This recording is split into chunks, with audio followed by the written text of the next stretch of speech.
Currently, our interest in lifelong learning comes from the way in which our economies are changing. In the old days, we could say, let's go to school, get qualified for a job, enter the labour market, and that's the job of learning done. Now you'd recognise that in early years education and through schooling, we need people to learn how to learn, because learning is going to be a feature of the transitions they're going to go through throughout their lives. And lifelong learning as a system combines the kind of learning, vocational education in the workplace, and life-wide learning, learning for democratic citizenship and for the fulfilment of people personally. And when we're talking about lifelong learning policies, of course, different actors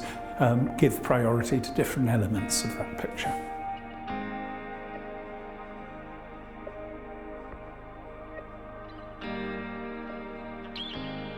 The reason we're having the debate at the moment is because with artificial intelligence and robotics, we're seeing a dramatic shift in the stability of full-time work as the organising principle. And that has its impact in the global north and the global south. So the issue is about what kind of equivalent regulations do we have for the managing of a world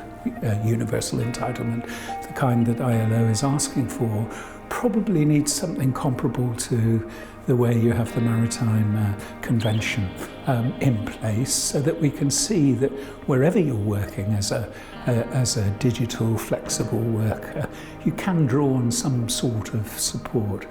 In relation to the Global South, I mean, some of the aspirations in the document will feel a long way from what you could achieve by tomorrow. But I think if you broaden the picture, as the ILO paper does, to think about human capability altogether, then you can recognise that in some of the initiatives like the community learning centres in Bangladesh or the cooperative movements in Ethiopia, high quality community-driven initiatives which complement what the state and employers and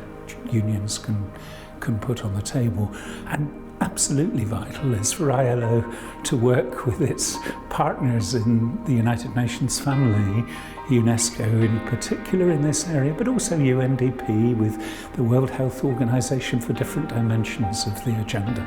in order to see what can each of you do and how can we end up with something which is greater than the sum of the parts.